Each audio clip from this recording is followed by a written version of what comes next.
श्री स्वामी समर्थ सगळ्यांना.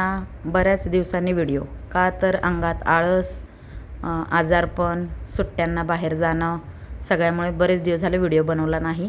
बाहेर म्हणजे कुठे गेलो होतो, आता 15 दिवस 3 आठवडे झाले असतील. आम्ही गेलो होतो नीरा नरसिंगपूरला. त्या ठिकाणी एक शांती होती आमची करायची, त्याच्यासाठी गेलो होतो. तर तिथलं हे मंदिर आहे मीरा नरसिंगपूरचं. तर हे खूप छान, खूप प्रशस्त, भरपूर मोठं असं मंदिर आहे. आम्ही शांतीच्या कामासाठी गेलो होतो, त्यामुळे तिथे वेळ द्यायचा होता. त्यामुळे आम्हाला मंदिर काय फिरायला भेटलं नाही. काय दर्शनासाठी मंदिरात जेवढं गेलो होतं तेवढंच 5 मिनटं फक्त जाऊन दर्शन करून आलं होतं लगेच. पूर्ण मंदिर इकडे तिकडे आम्ही कुठे काहीच बघितलं नाही, काहीच फिरलो नाही.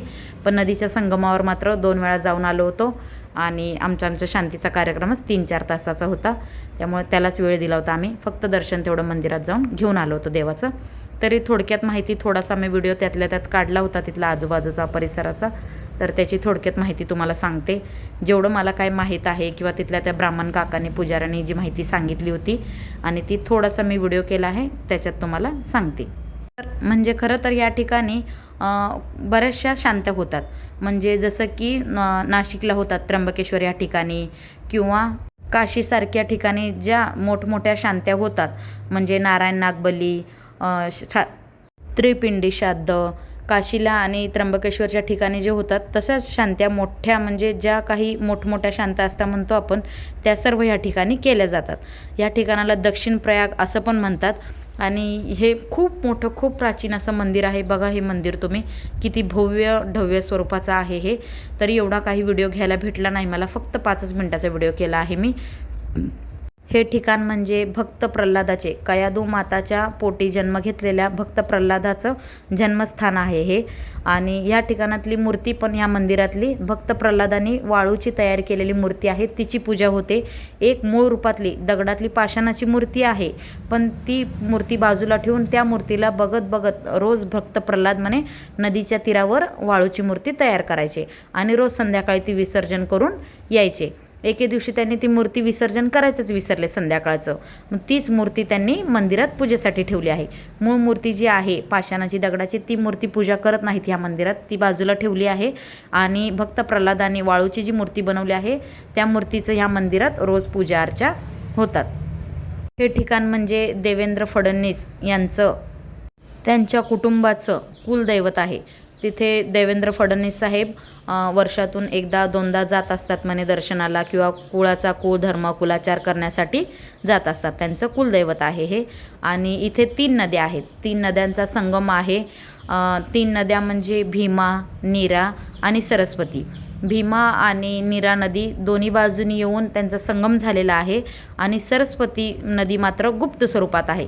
करंगळी एवढं त्या नदीचा तिथं उगम झालेला आहे म्हणे, खालच्या बाजूने गुप्त स्वरूपात करंगळी एवढं पाणी येतं तिथं. त्या नदीला गुप्त सरस्वती असं म्हणतात त्या नदीसाठी. आणि ह्या 3 नद्यांचा तिथं संगम होतो. हे ठिकाण पुणे जिल्ह्यात येतं. आणि जी मूर्ती भक्त प्रल्हादाने बनवली आहे, त्या मूर्तीचं नाव उग्र रूपात आहे.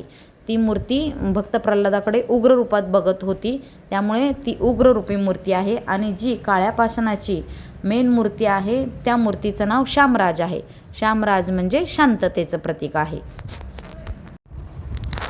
टेंभुर्णीपासून हे 10 किलोमीटर अंतरावरती मंदिर आहे. बरेच दिवस झालं आमचं जायचं चालू होतं, राहिलं होतं. तर गेलो होतो, 15 दिवस, महिना झाला. खूप छान, खूप प्रशस्त, खूप मोठं मंदिर आहे. आम्ही त्या ठिकाणी 6-7 वाजता होतो, 7-7:30च्या दरम्यान होतो मंदिरात. पण आमचं जे काय होता विधी कार्यक्रम, त्याच्यासाठी आम्ही तिथं थांबलो होतो. आणि नंतर आमचा कार्यभाग झाल्यानंतर दर्शनासाठी तेवढं मंदिरात गेलो होतो.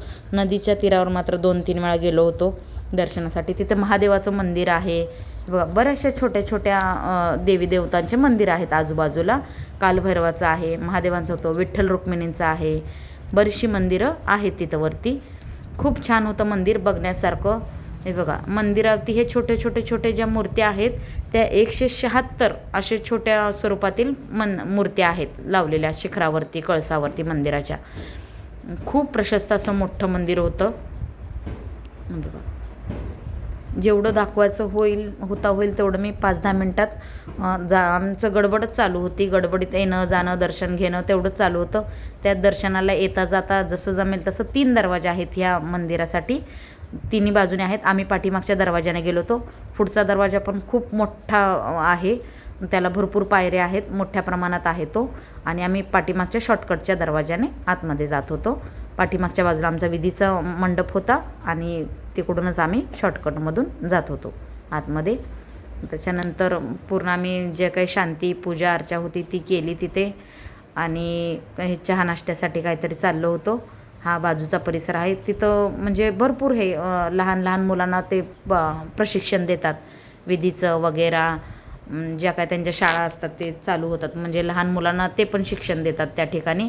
आणि मोठ्या प्रमाणातल्या पण ज्या काही बाहेरच्या विधी वगैरे आहेत, बाधा किंवा ज्या तुमच्या नारायण नागबलीसारख्या, त्रिपिंडी श्राद्ध, पिंडदान अशा ज्या सेवा आहेत त्या सगळ्या पण पूजा अर्चा तिथं केल्या जातात सगळ्याच प्रकारच्या.